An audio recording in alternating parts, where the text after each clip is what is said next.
Donc en fait, on avait vu la semaine dernière une marloquette, une différence, c'est-à-dire une discussion entre Rashi et l'explication du Maharal.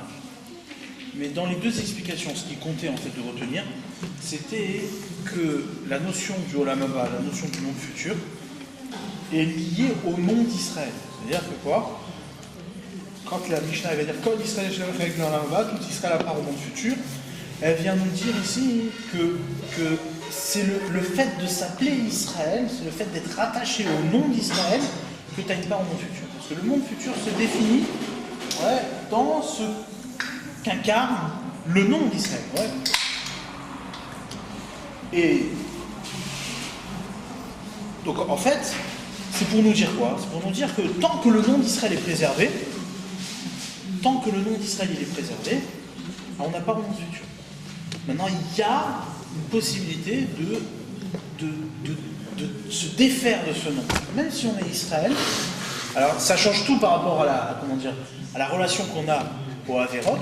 C'est-à-dire qu'on peut avoir quelqu'un qui fait des Averot, mais qui garde son nom. Ces Averot ne sont pas forcément destructrices, c'est-à-dire elles ne séparent pas complètement de son nom d'Israël. Il garde le nom d'Israël et donc il n'a pas au nom. Par contre, il y a des Averot qui, elles enlèvent complètement le nom d'Israël, elles te font sortir du cas d'Israël, et donc tu n'as pas de part au monde futur. D'accord? Celle qui est la plus, on va dire, caractéristique du Olam Haba, c'est la Emunah dans Kriyat HaMetim, la confiance dans la résurrection des morts. D'accord? Maintenant, on va continuer sur cette Mishnah. Le Maharal dit comme ça. Ve'od Kashia, j'ai une autre question. Pourquoi? Parce qu'il y a marqué Shamar ve'amer kulam tzadikim leolam yirshu aretz. Ton peuple sont tous des tzadikim et à jamais ils hériteront de la terre. Or, on a amené ce passouk-là, on a amené ce verset-là pour nous prouver que quoi? Que le peuple d'Israël n'a pas un monde futur. Or, dans ce verset, il n'est pas mentionné le monde futur. Le monde futur n'est pas mentionné. Il y a juste mentionné, ils hériteront de la terre. Alors, il dit, Maraya ouzé ala olam haba. Quelle preuve il y a ici du monde futur? Charello niskar vezé à olam haba, parce qu'il n'est pas mentionné ici le monde futur dans ce passouk. Donc, on garde la question, cette question elle est importante. C'est où? C'est-à-dire, le Olam Haba, on n'en parle pas dans la Torah. Pas une seule fois le Olam Haba il est mentionné dans la Torah. La question, c'est de savoir pourquoi. C'est-à-dire, c'est quand même essentiel. C'est le fondement. C'est le fondement. Le Olam Haba, c'est le lieu dans lequel l'homme vit la dimension de divinité et la dimension d'existence de la manière la plus accomplie. Donc, comment se fait-il que le Olam Haba n'est pas une seule fois mentionné dans la Torah? Or là, on cite, on amène une preuve d'un passouk, on amène une preuve d'un verset pour le Olam Haba, et cette preuve-là, il n'y a pas une seule fois marqué le Olam Haba dans ce verset. Ve'od Kasha, une autre question, Shamar Netzer Mata'ai. Comment dire, Netzer, c'est une branche, Mata'ai, mais plantation, au pluriel. Et là, il pose une question, il dit, comment on a d'un côté un singulier, la branche, et Mata'ai, mais plantation au pluriel. Et comment ça marche? On aurait dû dire Mata'ai, ma plantation. Branche qui est ma plantation. Et tiens, Mata'ai avait les Mata'ai à Aïm Bechirik. On aurait dû mettre un chirik, donc un point, sous le Aïm. Delo Kayerak à la Netzer Sheu Yachid. Ça veut dire il est unique, il est singulier, il est tout seul. Ve'od, le plus. La makara katouv netzer velo ilad. Comment se fait-il que le pasouk n'a pas appelé? Il a appelé ici, il a parlé d'une branche, il n'a pas parlé d'un arbre. Si tu parles d'une plantation, pourquoi tu parles d'une branche? Tu parles d'un arbre entier, une plantation entière. Avec Pirouche à Katouv, sur Otselomar. Donc là maintenant il rentre dans l'explication. L'explication du verset, sur Otselomar qui veut dire qu'Israël Kulam Tzadikim. Lorsque le verset dit que Israël sont tous des Tzadikim. Ve'ena Pirouche Shem Tzadikim al-Yidé Maaseh ne vient pas comprendre ici que ce sont des Tzadikim par leurs actes. Ils ont fait des bons actes, donc c'est des Tzadikim, c'est des justes. Il dit non, ce qui les rend justes, Israël, Ce qui les rend tzadikim, c'est pas les actes. ואין הפירוש שהם צדיקים על ידי מעשי דאבלי לומר והמר צדיקים ירשו הארץ. Parce que si c'était cela, on aurait dû dire ton peuple Israël, והמר, ton peuple, tzadikim, et ils hériteront de la terre à jamais. D'accord? Donc, si on a dit והמר kulam tzadikim, ton peuple sont tous des tzadikim, c'est-à-dire qu'on vient ici parler, c'est impossible de dire que tout le monde est tzadik. Si tout le monde est tzadik, c'est-à-dire que tout le monde est au même niveau. Si tout le monde est au même niveau, c'est qu'il y a un caractère propre à Israël qui le rend tzadik. D'accord? Qui est cherche nous kulam tzadikim, c'est impossible que tout le monde soit tzadik à partir de nos actes. Les actes sont différents pour chacun. Mais achar shamar ve'amer kulam tzadikim. Et après que le pasuk dit tout le monde est tzadik, shem tzadikim ve'atzam. Il veut dire ici que ce sont des tzadikim dans leur nature. Mais l'autre tzad mitzvot, rien à voir avec leurs actes. Et donc c'est ce qui fait qu'ils ont une part au monde futur. Donc on revient à l'idée qu'on a dit au départ. C'est quoi hein? C'est que l'accès au monde futur, c'est pas les actes. C'est important. C'est-à-dire, jusqu'à maintenant, vous croyez que quoi qu'on avait part au monde futur parce qu'on a fait de bons actes. Là ici, le Maharal il vient te dire attention, cette Mishnah vient te dire Kulam tzadikim, c'est pas les bons actes, c'est pas tes mitzvot qui te donnent part au monde futur. Ce qui te donne part au monde futur, c'est le fait que tu es Israël. Tu es attaché à un nom qui s'appelle Israël. Maintenant, le fait de faire des mitzvot, c'est ça qui va renforcer ton nom, c'est ça qui va renforcer ta conscience d'Israël. C'est ça qui va réveiller, qui va épanouir ta dimension d'Israël. Et c'est ça qui va te donner donc une conscience plus grande, plus forte du monde futur. Mais tu peux faire des avérotes, et c'est pas pour autant que tu perdras ton olam haba. Il y a juste certaines avérotes qui te font perdre ton olam haba, lesquelles? Celles qui te font perdre ton nom d'Israël. D'accord?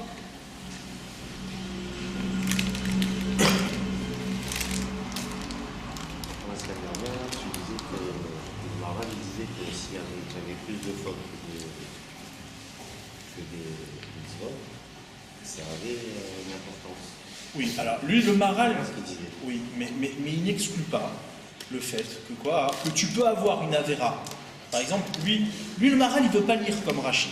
Rashi, il dit que quoi, que même si tu as beaucoup d'avérotes, tant que tu es rattaché au nom d'Israël, tu as une part au monde futur.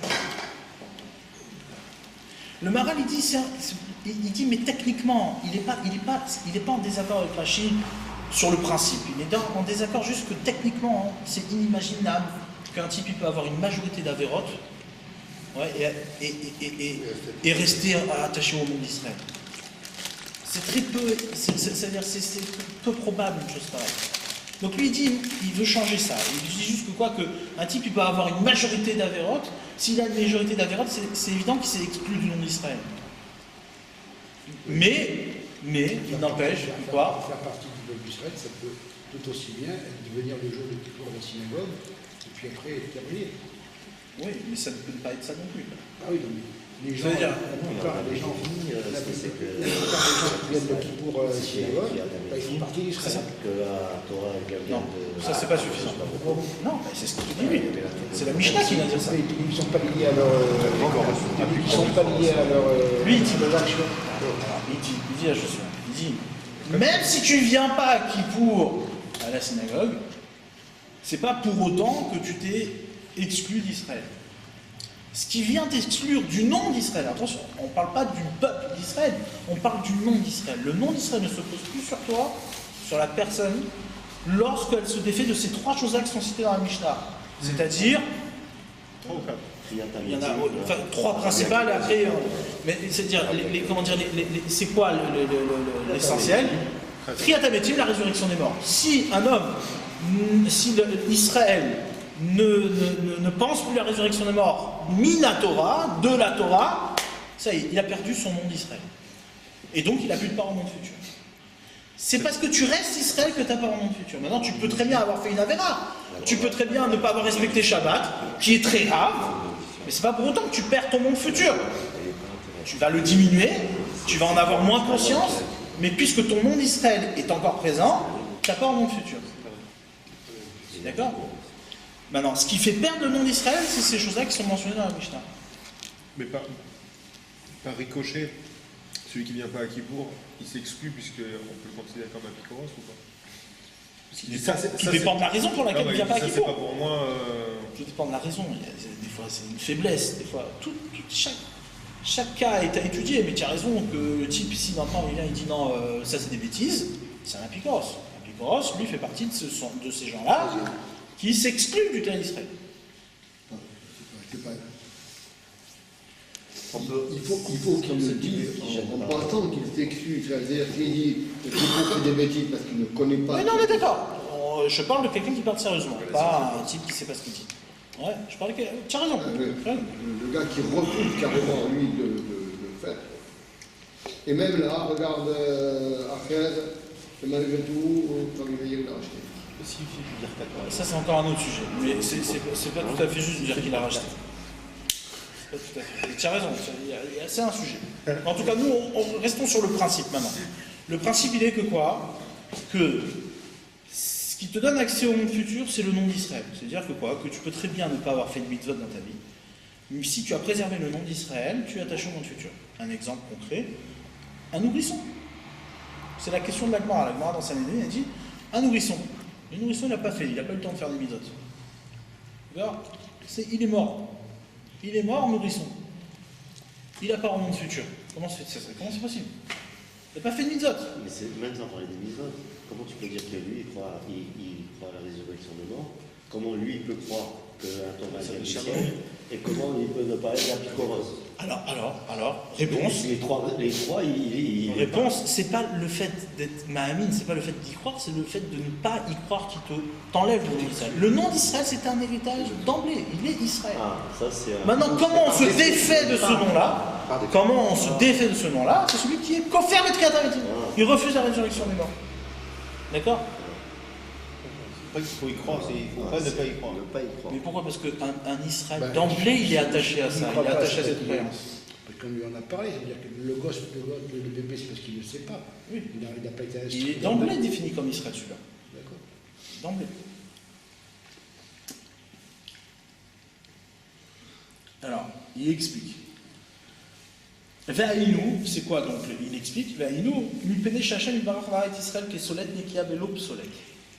Hachem, il a créé le peuple d'Israël comme une farine propre, une farine pure, sans déchets, sans détritus. Machar shebara Hachem itbarach haolam hazeh ve'haolam haba, im lo nivra haolam haba l'Israël et minivra. Et dit après, machar shebara Hachem itbarach, après que Hachem itbarach il a créé haolam hazeh, ce monde-là et le monde futur, im lo nivra haolam haba l'Israël et minivra. Si le haolam haba n'a pas été créé pour Israël, ouais, pour qui il a été créé? Pour qui il serait créé? Vezé Sha'amar, et c'est ça qu'il est dit, Ve'amer kolam tzadikim, ton peuple sont tous des tzadikim, l'olam yirshu haaretz, et à jamais ils hériteront de la terre. Qui amer tzadikim be'atzman, ils sont tzadik par définition. Les kar yirshu haaretz, c'est pour ça qu'ils hériteront de la terre, de manière, c'est-à-dire, par conséquent. Il n'y a pas ici d'embûche possible. Ils sont Israël, ils sont ton peuple, ils héritent de la terre, terminé. Donc ils héritent du Olam Haba, c'est ça que ça veut dire. On va voir c'est quoi la relation qu'il y a entre la terre et le Olam Haba, mais en tout cas, ils héritent du Olam Haba. Parce qu'ils sont Israël. Il y a marqué, ouais, le Rambam, et ça aussi c'est très intéressant, le Rambam il ramène dans sa halachot, que quoi? Que le Goy, il a part au monde futur. Alors, là-bas il dit, mais comment le Goy il a part au monde futur? Tu vas me dire, ben, parce qu'il fait ses 7 mitzvot. Il fait les 7 mitzvot, il a pas au monde futur. On m'a dit non, aucun rapport. D'ici, il fait les 7 mitzvot parce qu'il pense qu'il faut les faire, ouais, et que c'est intelligent de les faire. Il n'a pas de part au monde futur. Ce qui fait qu'il n'a pas au monde futur, c'est parce qu'il fait les 7 mitzvot parce qu'elles ont été ordonnées au Sinaï, à Israël, à Moshe Rabbeinu. Ce qui leur donne accès au monde futur, c'est qu'ils s'associent au nom d'Israël en pratiquant ces mitzvot qui lui sont adressés. Les 7 mitzvot, elles n'ont pas été données à Israël. Si, au Sinaï, elles ont été données au Sinaï, bien sûr. Les 7 mitzvot Noachim, elles ont été données au Sinaï, elles ont été redonnées au Sinaï à tout Israël et à Moshe Rabbeinu. Elles ont été redonnées. Enfin, redonnées, elles ont été données, puisqu'elles n'ont jamais été données avant. Avant, c'était pas donné, c'était une évidence, c'était quelque chose qui était dans la création. Non, Noach, il n'a pas été ordonné. Noach, il a été ordonné que sur une seule mitzvah. Ouais. Les Verminachai. Comment dire, mais après, avant ça, il y a eu les 6 mitzvot qui ont été ordonnées à Adam Arishon. Adam Arishon. Elles lui ont été ordonnées, hein, Adam Arishon. Ouais, mais elles ont été ordonnées, il faut voir comment elles ont été ordonnées. Elles ont été ordonnées dans cet ordre-là qui est de ne pas manger de l'arbre du Etz Hadat Tovera. Donc il faut les chercher, les mitzvot. C'est pas ordonné de manière explicite. Donc le goy qui observerait les 7 mitzvot parce que Le Shem Shamaï. Ça lui paraît logique. C'est le Shem Shamaï, il est obligé de croire. Oui, mais s'il les fait juste parce que... S'il les fait parce que c'est cartésien, c'est pas... peut-être que lui ne sait même pas que ça a été donné à Israël, etc. Lui, Ouais, il le bon, fait. ça, c'est encore d'autres considérations. C'est encore d'autres considérations, mais ça Lui, il rentrera dans le... estime que c'est bien de le faire. Voilà. Ça suffit pas. Ce qui fait le lien au monde futur, c'est qu'il s'associe au monde Israël en prenant ces mitzvot parce qu'elles ont été ordonnées à Hachem, à Israël, au Sinaï. C'est le langage du Rambam dans les halachot. Mais ce qui m'étonne, c'est que les 7 mitzvot n'ont pas été données à Israël, elles ont été données au monde, et à Israël, ce qui a été donné, c'est 613 mitzvot. Donc font partie des 7. Non. Elles n'ont pas été données au monde.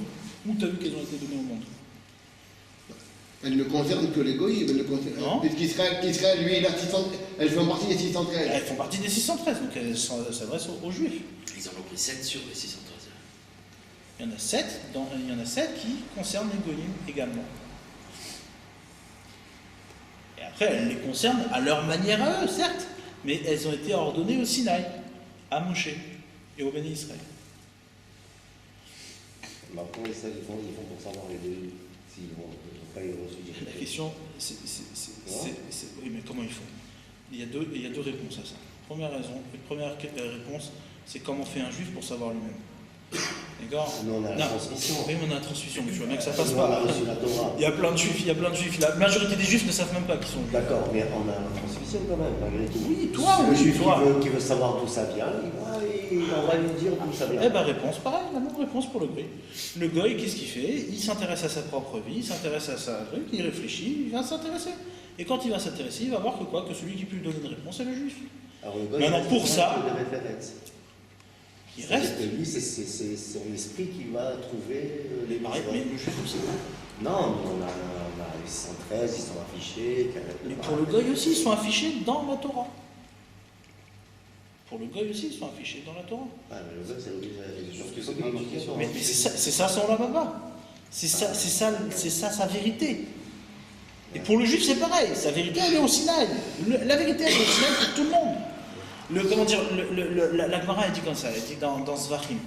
La Gemara, dans Zvachim, elle dit la chose suivante. Elle dit qu'au moment où Hachem il a donné la Torah, les nations, elles sont allées voir Bilam, le prophète des nations, c'est-à-dire Bilam Aracha.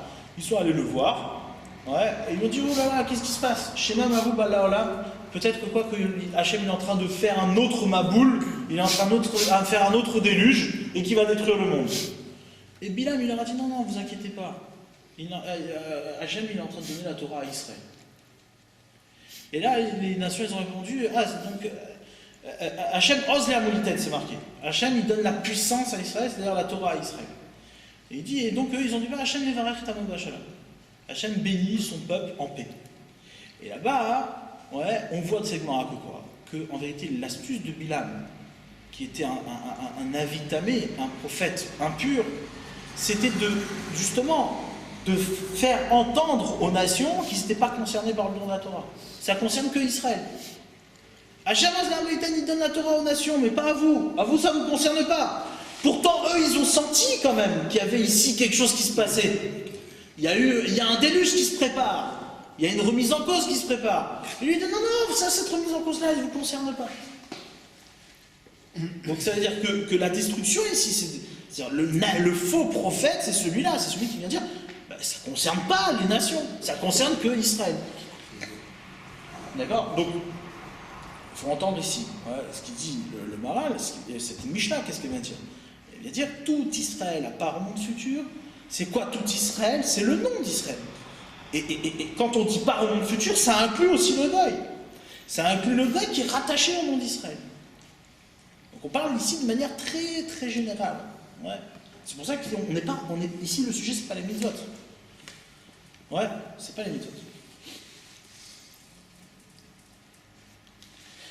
וזה שאמר כולם ציבורם ירשו הארץ, כי המר צדיקים בעצמם לכך ירשו הארץ, ומאחר כי ירשו הארץ ראויים לעולם הבא, כי אין דבר שנקרא, alors là il dit, il y a quelque chose d'important, après qu'ils héritent de la terre, alors ils ont part au monde futur. כי אין דבר שנקרא בשם חיים כמו הארץ. Ce passage est un peu difficile, on va essayer de le comprendre. כי אין דבר שנקרא בשם חיים, il n'y a pas une seule chose qui est appelée vivant comme la terre. Il n'y a pas plus vivant que la terre. Dirtiv, comme c'est écrit, Dirtiv ba, Be'eretz achayim, la terre de vie. Ki nigzar me'eretz achayim, venatati tzvi be'eretz achayim. Il ramène le pasuk. D'accord? Donc on voit que la vie est associée à Haaretz. Il faut comprendre comment, pourquoi. Mais en tout cas, ici il vient commencer à répondre à la question qu'on a eue tout à l'heure, qui est, mais où c'est que c'est marqué Olam Haba ici? Où est marqué Olam Haba dans ce pasouk? Dans ce pasouk, c'est marqué Eretz, c'est marqué la terre. Ils hériteront de la terre, c'est pas marqué qu'ils hériteront du Olam Haba. Et d'ici, la terre est associée à la vie. Il n'y a pas plus vivant que la terre. Et d'ici, la vie, c'est le Olam Haba. On continue. Ve'atam, shenikret haaretz chaim. Et la raison pour laquelle la terre est appelée vie,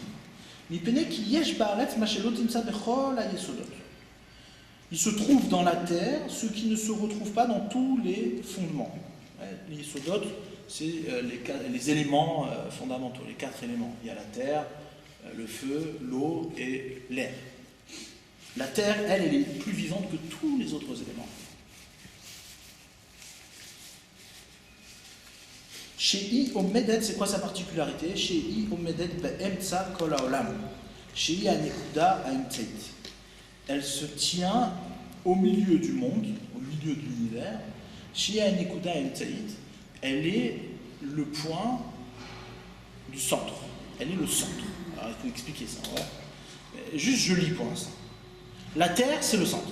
Elle se tient au milieu. Elle se tient au milieu de tout. Et parce que la terre se trouve au centre du monde, et elle ne penche sur aucun côté. Sa particularité, c'est d'être le centre, le milieu. Car tout, bout, toute extrémité représente une fin, représente une limite. Ou tachlit vesov, share ikatse. Alors que la terre qui est au milieu chez Bemza, qui est mon écouta, elle est comme un point au centre d'un cercle. Il n'y a pas d'extrémité. L'extrémité ne se pose pas sur le centre. Ouais. Et donc il n'y a pas de fin. Le centre d'un cercle, c'est la représentation même de l'illimité. Essayez de comprendre pourquoi. Et donc, sauf les Karyesh Ba'achim, c'est pour ça qu'il y a la vie. La vie est éternelle par définition. Ouais, la vie par définition c'est quelque chose d'éternel. Sinon c'est pas vivant. Quelque chose qui est vivant pour un instant, c'est pas vivant. Prenons l'exemple par exemple la Gemara dit Mefarkes. Mefarkes c'est pas vivant. Quelque chose qui gesticule juste parce qu'il est dans l'élan de vie, c'est pas vivant. Ouais. Voilà, c'est un réflexe, c'est encore l'élan de vie qui est dedans, mais il n'y a pas de... Prenons par exemple un lézard. Tu prends un lézard, tu lui coupes la queue. Toi, tu n'as jamais vu de lézard de ta vie, tu ne sais pas c'est quoi un lézard. Tu sais pas. Tu viens, tu as une queue qui bouge. On vient de couper la queue d'un lézard, et toi tu arrives, tu vois une queue. Et tu vois que ça bouge. Tu dis, c'est quoi cette espèce? Je crois que c'est vivant. Mais en fait, c'est pas vivant, c'est mort. C'est la mort qui bouge. Ouais. C'est exactement la même chose. C'est quelque chose qui est vivant pour un instant, c'est pas vivant. C'est juste en train de continuer à vivre parce qu'il y a eu un moment la vie qui s'est déposée en lui. Mais la définition propre de la vie, c'est quelque chose d'éternel. Par définition. Donc il dit, ce qui est au milieu est défait de l'extrémité, donc est défait de la limite, et donc est défait de la mort. Le milieu est vivant, ce qui est à l'extrémité est mort. Voilà pourquoi la terre qui est au milieu est plus vivante que tous les autres éléments. D'accord? Bon, maintenant, il faut poser des questions. Ouais. Là, ici, on pourrait lire ce texte comme un texte, et souvent les gens ils se moquent un petit peu de la conception, enfin du schéma que pouvaient avoir les anciens sur le monde, la Terre se trouve au centre du monde, etc. En vérité, ici, il faut entendre quelque chose de fondamental, d'essentiel. La Terre, elle est au centre, pourquoi? Parce qu'il n'y a pas une seule expression qui passe pas par la Terre. Rien ne vit en dehors de la Terre. Si tu regardes, tu sors de la Terre, tout est digne, tout est rigueur en dehors de la Terre. Il n'y a rien qui pousse, il n'y a pas de vie, il n'y a rien, tout est même silencieux, il n'y a rien, c'est le vide, il n'y a rien du tout. Et en vérité, si même, c'est-à-dire plus que ça, tout prend sens à partir du regard que tu as, ouais, à partir de la Terre, à partir du milieu. Il est milieu, la Terre est milieu parce qu'en vérité, tu prends une graine, prends un arbre. Un arbre, c'est devenu un arbre parce que c'est sorti de la Terre. C'est sorti de la Terre. Tout s'exprime à travers la Terre. Il dit donc, en vérité, le fondement de la vie, c'est-à-dire la définition même de la vie, c'est la Terre. C'est elle qui donne sens à toute chose. C'est elle qui donne une perception à toute chose. C'est elle qui va donner une véritable valeur aux choses. Pas seulement la planète, l'élément. Ouais, comment dire, la Terre comme élément, c'est-à-dire le carca. Ouais, Pas l'eau. Non, pas l'eau. L'eau, elle porte pas la vie.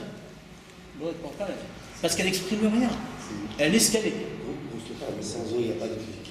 Oui, c'est vrai que sans eau, il n'y a pas de vie. On n'est pas en train de dire, que la Terre seule, ouais, elle est vie. C'est pas ça qu'on est en train de dire. On est en train de dire que la caractéristique de la vie est beaucoup plus véhiculée par la Terre que par le reste. Ça veut dire quoi? Ça veut dire que l'eau, tu ne peux pas vivre sur l'eau, c'est impossible. Tous les jours, tu dis Roka Haaretz Salamaïm. Hachem a étendu la terre sur l'eau. Qu'est-ce que tu dis? Ça n'a à faire de savoir qu'il a étendu la terre sur l'eau. Pourquoi tu bénis Hachem comme ça? Parce que s'il n'avait pas étendu la terre sur l'eau, tu n'aurais pas de lieu où habiter, où vivre. Tu parles de l'homme. Mais l'homme, c'est ça la vie. Il n'y a pas d'autre vie. L'autre vie, elle ne veut rien Si dire. tu plantes un homme dans la terre, il ne vit plus. Je sais pas, tu le plantes. Tu parlais d'un arbre tout à l'heure. Tu dis ça sort de la terre. Oui, mais c'est quoi un homme vivant? Un homme vivant, c'est pas simplement un homme qui marche sur la terre. Un homme vivant, c'est un homme qui sait interpréter le monde. C'est ça un homme vivant. Un homme vivant, c'est quelqu'un qui se connecte au monde, qui arrive à saisir comment le monde germe, la volonté qui est cachée dans le monde. Or, cette volonté-là, elle est cachée dans la terre. La terre, c'est elle qui manifeste le processus d'un devenir, de quelque chose qui n'était pas et qui apparaît. Elle donne forme aux choses. Tu comprends? C'est ça un homme vivant. Un homme vivant, c'est pas quelqu'un qui vient et qui fait rien. Il n'y a pas plus matériel que la terre. Ouais, c'est ça. Qui est l'eau. C'est souple. Non, mais c'est plus matériel que la terre, il n'y a pas, et pourtant c'est ça qu'on appelle la vie.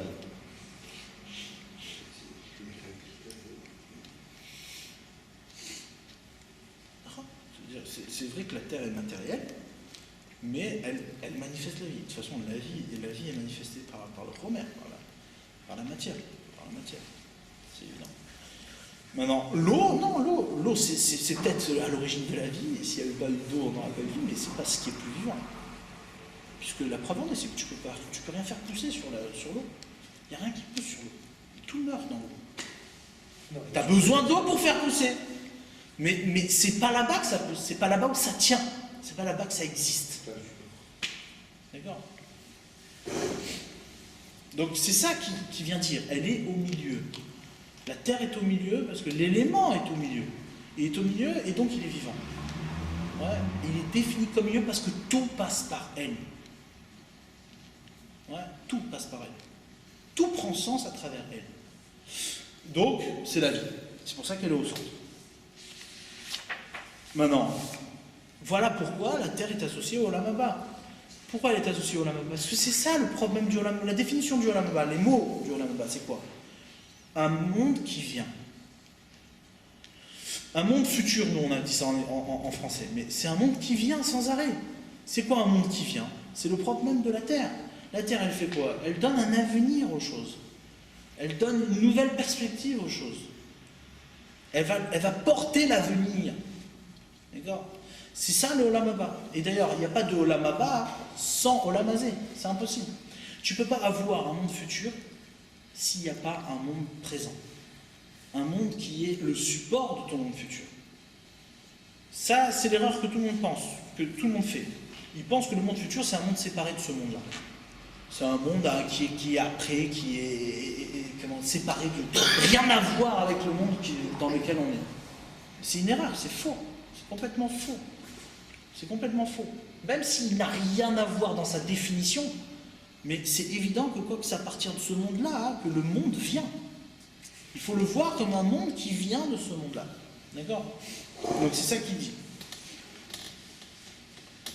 Ça c'est très important. D'ailleurs, les Rishonim, ils disent Haaret, la terre, ça vient de quelle racine? Ça vient du mot Ratz. Les racines, les deux lettres de la racine du mot, c'est Ratz. Ratz, ça vient de courir, ouais, c'est aller, courir, et ça vient du mot Ratzon, volonté. C'est-à-dire, la terre elle cache, elle renferme la volonté. C'est ça qu'on dit.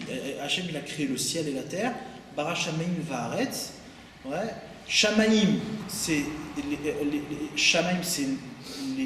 les directions au pluriel. Sham, ça vient du mot Sham, là-bas. Ouais, là-bas, c'est-à-dire les là-bas, les plusieurs là-bas que tu peux avoir, les directions que tu peux avoir, mais elles viennent de la terre, elles viennent du Ratz. C'est-à-dire tu cours à partir de la terre pour aller là-bas. Il y a une volonté qui s'exprime à partir de la terre pour aller ailleurs. D'accord? Donc ça c'est fondamental pour définir le Olam Haba. Le Olam Haba, c'est pas quelque chose que tu obtiens comme un salaire. Ça ne veut rien dire, il n'y a pas de salaire. Le Rambam, il se tracassait là-dessus énormément. D'ailleurs, il dénigrait énormément ceux qui considéraient le salaire qui pouvait être à travers les mitzvot, à travers la Torah. Il n'y a pas de salaire. Il n'y a pas. Celui qui vient et qui dit il y a un salaire, il n'y en a pas. C'est quoi qu'on appelle salaire? C'est le venir de ce que tu as fait aujourd'hui. En réalité, plus tard, ce qui est des mitzvot aujourd'hui, une action aujourd'hui, est-ce que toi tu vas appeler salaire demain? Mais il n'y a pas de salaire, ce n'est pas une contrepartie de ce que tu as fait. C'est la continuité de ce que tu as fait. Tu as fait germer sur la terre, ouais, à partir de la terre, tu as fait germer un ailleurs. Tu as fait germer un avenir. Tu as fait germer la vie.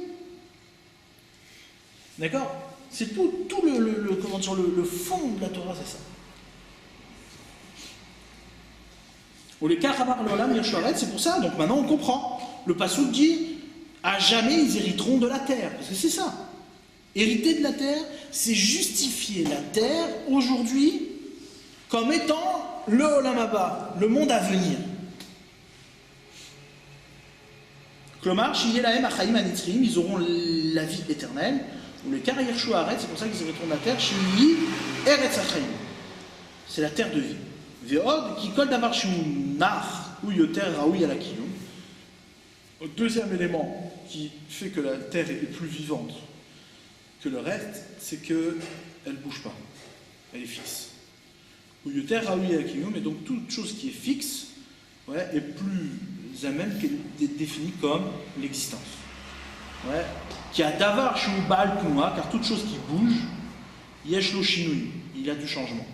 Qui kol mitnoa mishtane, et qui va shu mishtane en lo kilum. Et puisqu'il change, il n'a pas d'existence. Ve'en necha bechol hayesodot shu nar omet temo yesod haaretz. Il n'y a pas plus fixe que l'élément de la terre. Qui kulam mitnoim, car tous ont un mouvement, kemo haesh hayesodi, comme le feu, l'élément du feu, avir, le vent. Sauf la terre. Shinacha, elle est posée. Les caractères, c'est pour ça qu'il est écrit Va'aretz l'olam omedet. Le passouk dit la terre, elle se tient à jamais. Les échamar ve'aver kulam tzedikim yershu haaretz ou kayemet ou baiser gam ken kayemin l'olam. Du fait qu'ils héritent de la terre, donc ils ont hérité de quelque chose de fixe. Et comme ils sont devenus fixes, alors ils seront éternels eux aussi. Et parce que c'est des tzadikim. Et c'est quoi la définition du tzadik? Le tzadik, c'est quelqu'un qui sort jamais de la droiture, hein, du chemin qui est droit. On va expliquer c'est quoi la droiture. La tzedek raoui, la haine, ma'aret. Et le tzedek, la justice, a un lien avec la terre. Par définition, chez nous, Med et Baenza, qui se tient au milieu, Ena Yotzet, Mina Yosher, elle ne sort jamais de la droiture. Elle a son chemin, elle ne peut pas sortir de son chemin. Elle se tient au milieu. Dans le milieu, il n'y a pas de ksavot, il n'y a pas d'extrémité. Tu ne peux pas sortir ailleurs. Le propre du milieu, c'est de rester au milieu. C'est sa caractéristique. Or, c'est quoi la définition du Yosher? On dit, par exemple, le Maral dit ailleurs, il dit que la faute de Adam Arishon, c'était quoi? C'était que c'était pas un Adam Yachar, c'était pas un homme droit. Il dit la chose suivante, il dit, même si c'est vrai que ce qu'a fait Adam, c'est exactement ce que Hachem voulait, seulement, et ça a continué exactement dans la même lignée, c'est-à-dire dans le même chemin qu'Hachem voulait. Il n'y a pas changé de direction. La seule chose, c'est quoi qui a changé? C'est quoi qui a changé? C'est le fait que ce chemin-là, il a été initié par Adam. Il n'est plus dans la continuité de ce que Hachem avait commencé. Toi, tu as fait exactement ce qu'Hachem voulait. Mais seulement c'est toi qui es devenu l'origine de ce projet. D'accord? Tu n'as pas continué le projet d'Akadosh Baruch Hu. Tu as voulu être propriétaire du projet. C'est ça qui fait que tu n'es plus Yachar. Donc là, la définition de Yachrout, de droiture, elle est importante. On définit, la droiture, c'est pas simplement la direction. La droiture, c'est d'être dans la continuité de l'origine d'un projet. D'être dans la continuité de celui qui a initié cette direction. Mais tu peux très bien prendre la même direction, mais puisque c'est toi qui l'as initié, terminé, c'est plus bon. D'accord? C'est ça le propre même du Emtsa. Prenez un cercle. Un cercle, son centre, en réalité, c'est celui qui réunit tout le cercle. C'est-à-dire, tu peux définir tout le cercle à partir d'un centre. Si tu le prends sur le côté, tu ne peux pas tenir tout le cercle. Tu ne tiens pas tout le cercle sur un côté d'un cercle. Ouais. Pourquoi? Parce que il n'y a pas tout qui est réuni là-bas. Il va perdre son équilibre à partir du moment où tu vas le tenir sur un côté. Le centre, c'est celui qui va tenir tout le cercle. Mais il n'est pas visible. Le centre, c'est un point. Un point, ça n'a pas de dimension. C'est-à-dire qu'en vérité, il y a dans l'espace du cercle le centre, et le centre indique, à partir de l'espace du cercle, il indique un ailleurs. Ce qui fait que tu peux percevoir, il indique une dimension qui est au-delà. Le point n'a pas de dimension. D'accord? C'est-à-dire que pour percevoir, pour saisir toute l'existence, tu es obligé d'aller chercher dans le milieu, et tu es obligé d'aller chercher dans la volonté, et aller chercher dans la volonté, c'est aller chercher une volonté qui est extérieure au cercle. Le centre d'un cercle, c'est le seul point qui est extérieur et intérieur au cercle. C'est le seul. Il est à la fois extérieur, il est à la fois intérieur. D'accord? Tous les autres, ils sont à l'intérieur, ils sont définis dans le cercle. Mais qu'est-ce qu'est le cercle véritablement? D'accord? C'est exactement la même chose avec le Haaretz, avec la terre. La terre, c'est ça. La terre, c'est ce milieu, et c'est ça qui définit le tzaddik. Le tzaddik, c'est quoi? C'est celui qui saisit qu'il est la continuité d'un chemin qui a été initié au-delà de lui-même. C'est ça le tzaddik. Il est droit parce que justement, il ne fait que continuer quelque chose qui a commencé avant lui. Le rachat, c'est quoi? C'est celui qui continue, c'est celui qui reprend pour son compte quelque chose qui a commencé avant lui. C'est ça le rachat. Le rachat, il vient, qu'est-ce qu'il fait? Il sent qu'il y a une dimension en lui de vie extraordinaire, et il se le prend pour lui-même. Il se le prend pour lui-même. Tous les scientifiques, ils font ça. Enfin, pas tous, il y a des gens bien, mais le propre du scientifique, c'est de prendre à son compte des choses qui ne lui appartiennent pas. Est-ce que c'est un rapport? Est-ce que c'est pour ça que quand on cite quelque chose, un commentaire ou quoi, il faut dire au nom de qui il a été fait? C'est vrai. Ça peut avoir un rapport, bien sûr. Bien sûr.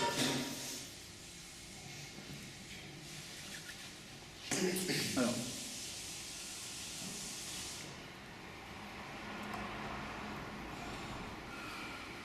Les Fikar, c'est pour ça qu'ils auront l'éternité.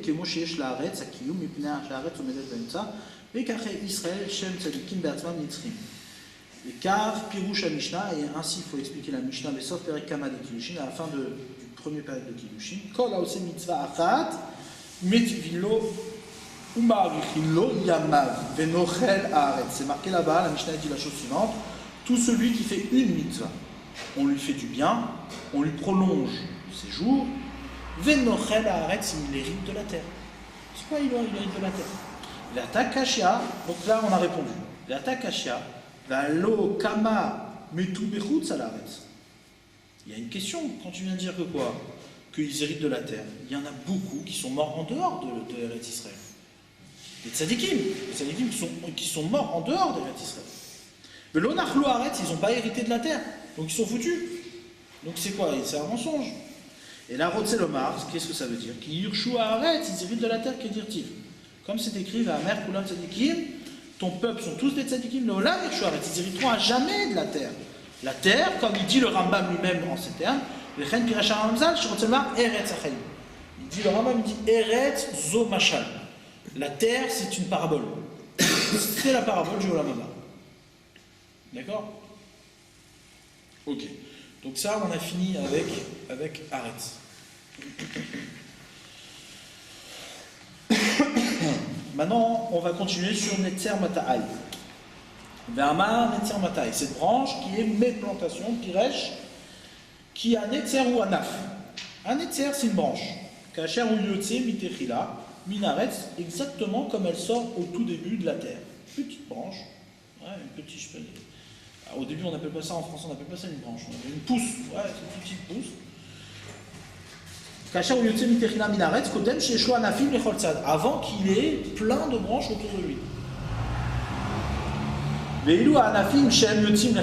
Mais toutes les branches qui vont sortir après de tous les côtés, qu'est-ce qu'elles font? Elles penchent sur les côtés. Elle, c'est la première pousse, celle qui est au centre. Mais ton peuple sont tous des tzadikim, ils sont cette branche. Ils sont cette petite pousse du départ. Shen Boklal Anafim qui n'a pas de branche et qui sort sur les côtés.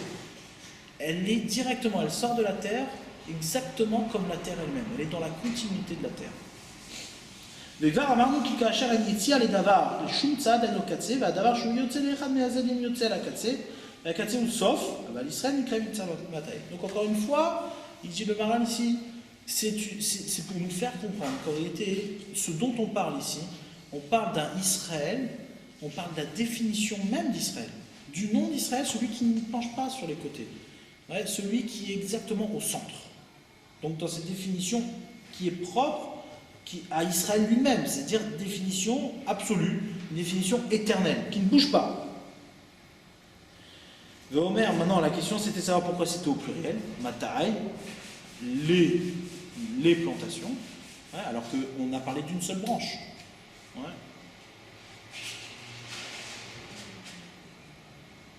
C'est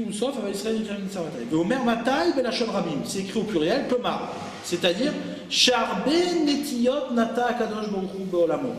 Beaucoup de plantations, Hachem a planté dans son monde. Veotam Netiyot Nershavim Anafim, Chez Anafim Emyotzim Nechol Adzadim. Et toutes ces plantations-là sont considérées comme des branches qui sortent sur les côtés. Veine Yeshlem Katse, et donc ils ont une fin. אבל ישראל הם הנצר מן הנטיות האלו שהן לנצר שום קצה.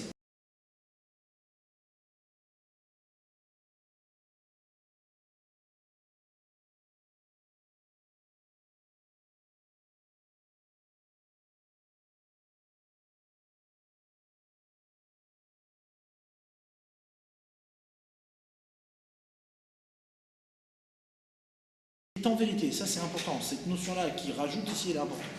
C'est-à-dire, en vérité, il ne faut pas entendre Netzer Mata'ai, la branche, ouais, c'est-à-dire, qui sont des plantations. Non, c'est la branche de toutes les plantations.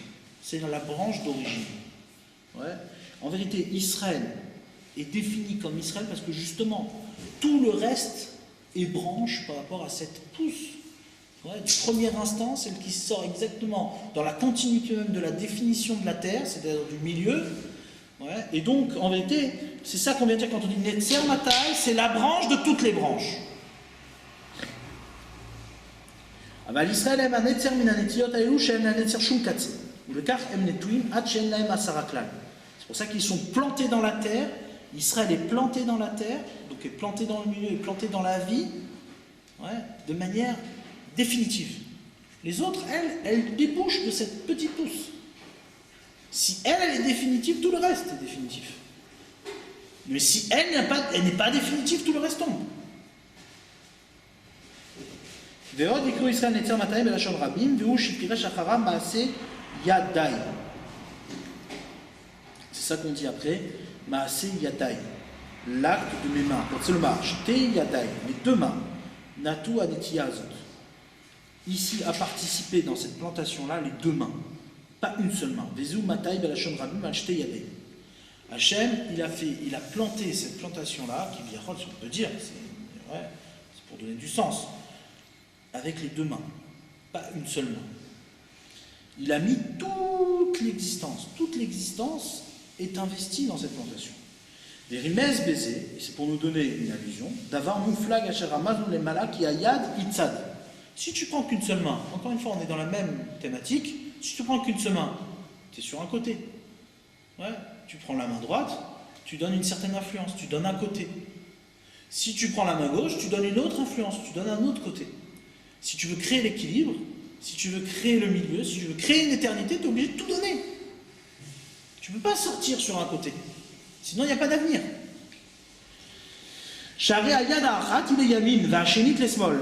Une main, elle est à droite, l'autre main, elle est à gauche. Et chacune, elle est sur un côté. Chacune, elle va fonctionner indépendamment.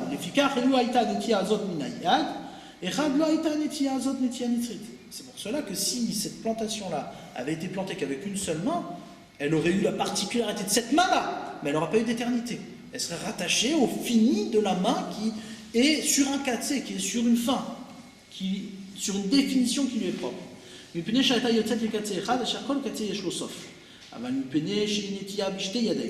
Parce que cette plantation-là, elle se trouve elle a été faite par ses deux mains.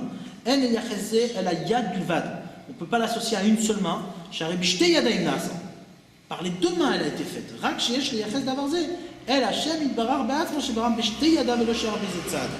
C'est pour ça qu'on va la référer. Ouais, quand tu as les deux mains ici, tu ne viens pas parler de celui qui a planté comme une action qui a été décidée par... Tu parles de toute la personne elle-même. Tout a été investi. Tout est là. D'accord? Et donc c'est ce qui fait qu'il y a une éternité.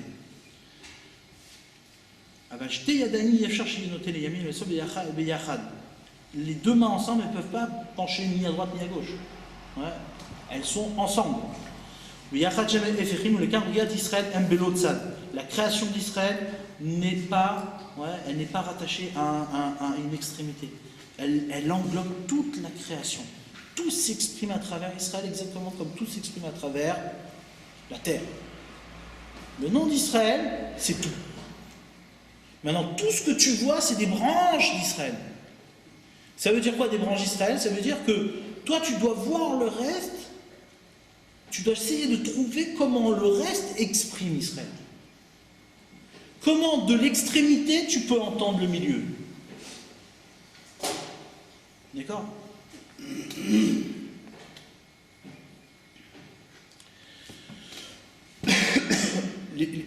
Ce qui fait par exemple, il y a marqué, le Rambam il dit comme ça, il dit, il y a deux Torahs, il y a la Torah chez Biktav et la Torah chez Baal Peh, la Torah écrite, la Torah orale. Il dit d'où on voit ça? Ouais, c'est marqué à Torah ve a mitzvah, la Torah et la mitzvah. Il dit le Rambam, Torah et mitzvah c'est quoi? Torah c'est la Torah chez Biktav, ve mitzvah c'est la Torah chez Baal Peh, c'est la Torah orale. La question c'est de savoir en quoi la mitzvah ça peut devenir une Torah orale. D'où tu vois dans mitzvah, dans l'acte, une Torah orale. En quoi une mitzvah me réfère à une Torah orale? La réponse elle est comme ça. C'est que la Torah orale c'est quoi?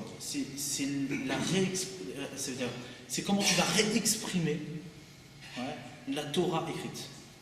Mais réexprimer, c'est pas à ta manière. Ouais. C'est réexprimer la Torah écrite à partir de l'homme. Comment? Exactement telle qu'elle est écrite, telle qu'elle a été donnée par Hachem. Il y a ici quelque chose de très important à entendre. Quand Hachem donne la Torah, il donne la Torah par sa parole. Et sa parole, elle est infinie. Et ne viens pas penser, imaginer et dire que quoi? Que Hachem, il a donné la Torah, ouais, dans le fini. Dans le fini comme fini. Non. Il a donné la Torah dans le fini comme infini. Exactement comme la parole divine. D'accord? Et donc toi maintenant, quand tu fais une mitzvah, qu'est-ce que tu fais? Quand tu fais une mitzvah, tu reprends à ton compte, c'est-à-dire à partir de toi-même, tu exprimes la Torah qui est infinie. Mais dans tes actes, à ta dimension. Ouais. La Torah orale, c'est ça. La Torah orale, c'est exprimer, elle jaillit d'une mitzvah. La Torah orale, c'est comment tu as vécu l'acte qui est commandé par une Torah écrite à ton propre niveau, à partir de toi-même, comment cet acte-là va pouvoir être exprimé. Comment cet acte-là, tu vas pouvoir le traduire en Torah orale. Il y a marqué Udvara yashasamti beficha. Mes paroles que j'ai posées dans ta bouche. C'est-à-dire quoi? Hachem vient et dit dans ta bouche j'ai posé mes paroles. Ton rôle à toi, ouais, c'est marqué dans Sanhedrin, la grande Sanhedrin, Raman il dit l'homme il a été créé pourquoi? Pour se fatiguer. Le'amal yulat. C'est marqué Adam le'amal yulat. L'homme il a été créé pour se fatiguer. Il dit mais ouais, mais quelle fatigue? On énumère plein de fatigues et à la fin on dit le'amal pe, la fatigue de la bouche. Ah mais quelle fatigue de la bouche? Des discussions? Il dit non, la fatigue de la bouche de l'étude de la Torah. C'est quoi? C'est exactement ce passage. Ma parole que j'ai mis dans ta bouche, ça veut dire le travail de l'homme, c'est de parler dans sa bouche la parole d'Hachem. Mais dans sa bouche, à partir de sa bouche, tu vas parler ce que Hachem il a dit. C'est ça tout le travail. Et c'est pas par hasard. C'est pas par hasard. Si nos deux mains, elles sont centrées par notre bouche, par notre langue. C'est-à-dire, quand tu fais une mitzvah, tu ne peux pas faire une mitzvah avec ta main droite, tu ne peux pas faire ta mitzvah qu'avec ta main gauche. Tu dois faire ta mitzvah, tu dois la faire avec tes deux mains. C'est quoi tes deux mains? Ouais. Si tu fais ta mitzvah, tu la fais pencher sur un côté, ça veut dire que tu lui donnes une interprétation, tu lui donnes une fin. Tu vas prendre une mitzvah, tu vas la pratiquer suivant comment toi tu l'entends. Donc tu la mets sur un côté. Tu la sors du centre. Tu la sors du milieu. Alors forcément, cette mitzvah-là ne sera plus une mitzvah. Parce qu'elle n'est pas éternelle. Elle est rattachée à une fin, elle est rattachée à quelque chose de défini par l'homme. Ouais. Et donc, la parole qui va en sortir, ce sera une parole de katsé, une parole qui ne sort même plus de la bouche. Parce que la parole, elle sort de la bouche lorsqu'elle est au centre des deux mains. D'accord? Donc, lorsque tu fais une mitzvah, tu dois y mettre tes deux mains. C'est-à-dire que tu dois investir toute ta personne et entendre que cette personne-là ne sort ni à droite ni à gauche. Pas d'interprétation. La première liaison qu'on a à une mitzvah, c'est la compréhension. Si ton premier contact avec la mitzvah, c'est la compréhension, t'es parti, t'es à côté. Et tu ne parleras pas la bonne parole. Tu ne parleras pas la parole d'Hachem, tu parleras ta propre parole à toi. Ah, la première relation qu'on a à une mitzvah, c'est la relation de la compréhension. Tu le fais parce que ça vient d'ailleurs. Après, ta compréhension n'est pas une compréhension de la mitzvah elle-même. Ta compréhension n'est que le moyen, n'est que, en vérité, la continuité de ta non-compréhension. Tu démarres à partir de quelque chose que tu n'as pas compris, donc tu t'es positionné comme étant face à une réalité qui te dépasse, et donc toi, tu vas, on va dire, accentuer ton dépassement par toutes les compréhensions qui vont venir sur cette base-là. Mais une compréhension qui précède, c'est-à-dire si tu démarres une mise à partir de ta compréhension, il n'y a pas de dépassement. Il n'y a jamais de dépassement. C'est plus un dépassement ce que tu fais. Si tu t'arrêtes là où tu as toujours existé. Tu ne vas pas plus loin que ce que tu es. D'accord? C'est ça qu'il vient dire. Quand Hachem il a mis les deux mains, ça veut dire qu'Hachem il a planté Israël dans la terre avec la notion même du dépassement. Le dépassement, c'est d'entendre qu'en vérité, on y investit nos deux mains et qu'on est toujours au centre et que lorsque on fait une mitzvah d'abord et avant tout à partir d'un positionnement. Je me positionne face à une réalité qui me dépasse. C'est ça la mitzvah. Tu te mets face à une volonté qui n'est pas la tienne. Non seulement tu te mets face à cette volonté, mais en plus de ça, tu la vis. Elle est dans ta vie même. Et là, à ce moment-là, entre tes deux mains, opère un milieu qui s'appelle la bouche. Il y a un milieu qui fait centre des deux mains, qui s'appelle la Torah orale, qui démarre des mitzvot. Mais sinon, il n'y a pas de Torah orale. Il n'y a pas de Torah orale. D'ailleurs, tu vois, les gens qui veulent faire une mitzvot à leur manière, ils te disent « c'est quoi la Torah orale ?» Ça veut rien dire.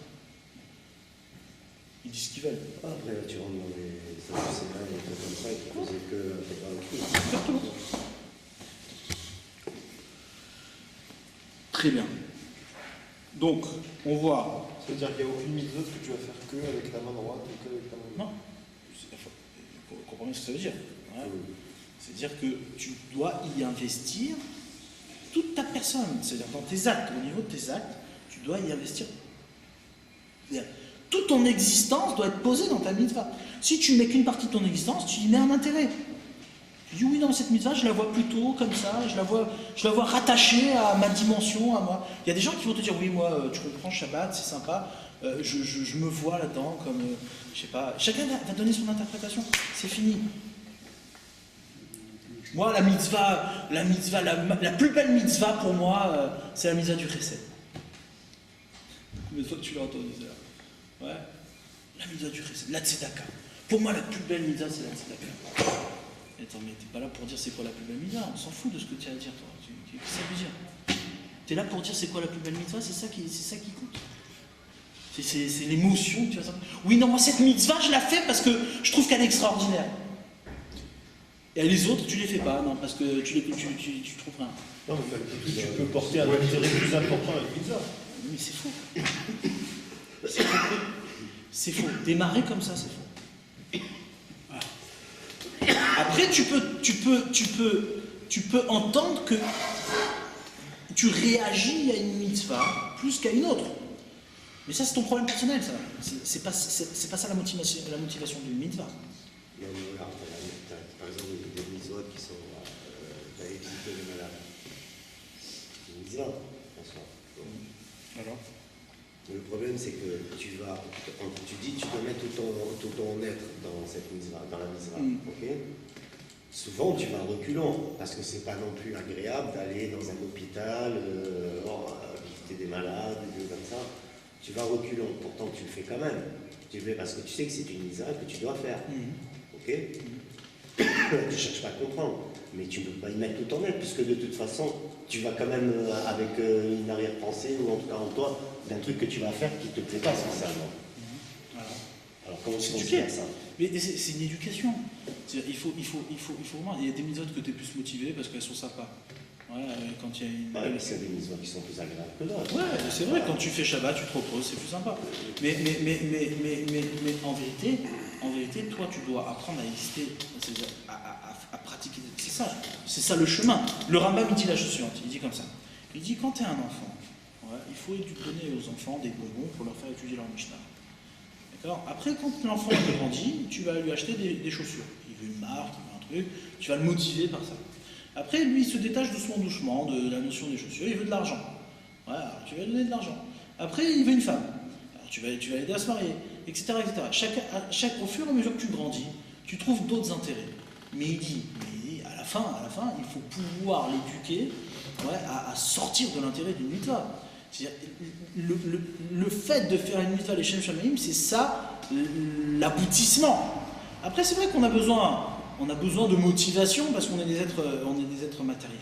Mais il ne faut surtout pas oublier la direction de cette pratique. La direction de cette pratique, c'est sortir des intérêts que tu peux poser dans une mitzvah. Sinon, tu n'as rien gagné, tu as tout perdu. Bien sûr, effectivement. Alors au départ, on te dit mitor chez l'olishma balishma, tu as besoin d'une motivation. Mais il faut sortir de cette motivation, il faut s'éduquer à sortir de cette motivation. C'est ça qui dit la Chachamim. Mitor chez l'olishma balishma. Non, mais il y a pas de- À partir d'une motivation, tu vas sortir à faire sans motivation. Il faut que tu arrives à faire sans motivation. Non, mais il n'y a pas que ça, il y a des mitzvot qui ne se présentent pas à toi tout le temps. Donc effectivement, celle que tu côtoies plus régulièrement, tu peux y trouver un intérêt plus important. Tout ça, ça rentre dans le piège d'interprétation que tu fais à une mise. Tout ça, c'est ton problème personnel à toi. Maintenant, toi, tu dois t'éduquer à sortir de ça. Tu dois t'éduquer à sortir de ça.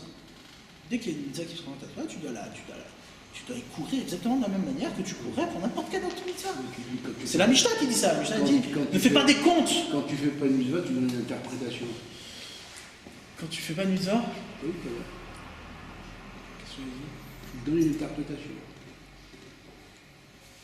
Quand je fais pas une mitzvah, je donne une interprétation. Ça veut dire quoi? Qu'est-ce que ça veut dire? Tu donnes un choix, tu donnes. Ah, quand tu la fais pas, tu la fais pas parce que tu dis non, cette mitzvah ne me concerne pas, Ou parce que tu la connais pas. Ouais, peu importe, ouais. Mais cette interprétation, elle est fausse. Tu fais pas une mitzvah parce que tu la comprends. Ça veut dire qu'à tout moment, il faudrait faire toutes les mitzvot. Ouais, c'est ça. Pourquoi? Parce qu'il y a une seule chose qui compte dans une mitzvah, c'est l'ordre. C'est la volonté d'Akadosh. C'est ton positionnement face à une réalité qui dépasse. C'est techniquement évident. Bien sûr, Mais on c'est parle même que de choses impossible. pas évidentes. Ouais, c'est même impossible. Il y a plein de mitzvot qu'on ne peut plus faire aujourd'hui.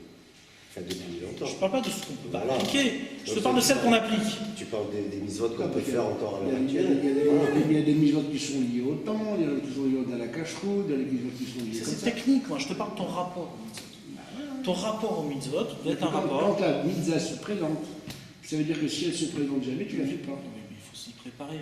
Le Maharal dit par exemple, il dit que quoi? Qu'en vérité, aujourd'hui on n'a pas toutes les mitzvot. Mais en vérité, le tzaddik, il a accompli toutes les mitzvot. Pourquoi? Parce que quand il dit, le Gaon de Vilna, il Quand dit, il utilise la Torah, il fait comme s'il veut toutes les mitzvot. pas que. Ce que ça veut dire, c'est quoi? C'est que dans chaque mitzvah, tu retrouves exactement ce que tu vas retrouver dans une autre mitzvah. C'est-à-dire, au fond, si tu l'appliques exactement comme on t'a demandé de l'appliquer, tu vas retrouver exactement la même dimension qu'il y a dans une autre mitzvah. Donc en vérité, une fois que tu t'es éduqué à cette dimension-là, c'est comme si tu avais appliqué toutes les autres mitzvot. Parce que si demain il se présentait à toi, tu l'appliquerais exactement comme il faudrait l'appliquer. Appliquer une mitzvah, c'est pas l'acte lui-même qui compte. Ce qui compte, c'est cet acte, comment il s'inscrit en toi. Cet acte, il s'inscrit en toi comme étant le vécu d'une dimension qui te dépasse. C'est-à-dire, pas simplement quelque chose, un délire. Ouais, c'est pas un délire, au contraire. C'est exister avec soi-même. Exister avec soi-même, c'est exister avec la conscience qu'on est fait par quelque chose qui nous dépasse.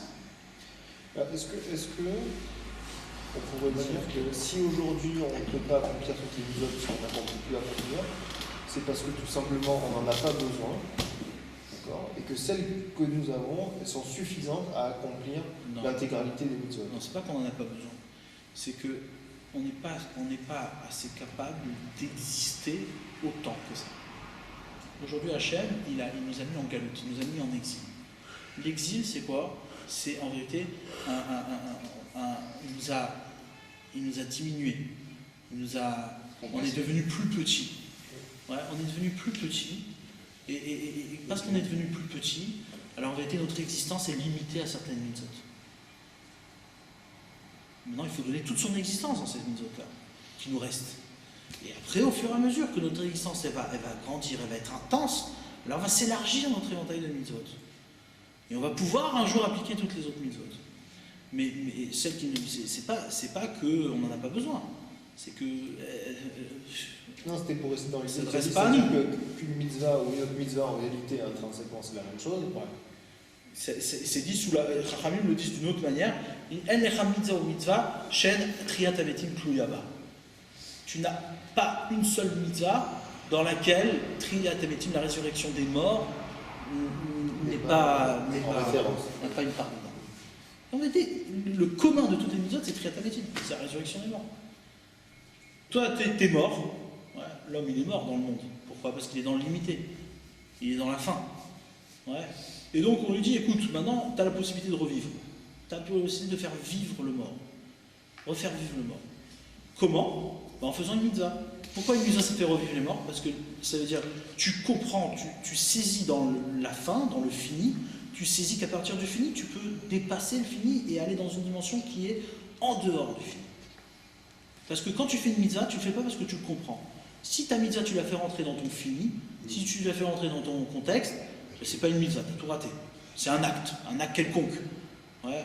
Maintenant, si ta mitzvah, tu la prends parce que justement, elle est un ordre qui vient d'ailleurs, qui vient du Sinaï, qui vient de l'extérieur, qui vient d'une dimension qui te dépasse. Alors à ce moment-là, tu fais rentrer dans le fini une dimension qui est infinie. Et là, à ce moment-là, tu as un lien avec la vie, tu es vivant, tu as fait revivre les morts. Mais ça, c'est tous les juifs qui font ça. Il n'y a pas un juif qui ne fait pas une mitzvah. C'est combien de mitzvot que tu peux comprendre en réalité? Très peu, même, et encore. Si tu les fais parce que tu sais que si tu as une loi, c'est des halachot, tu es obligé de les faire et tu les fais.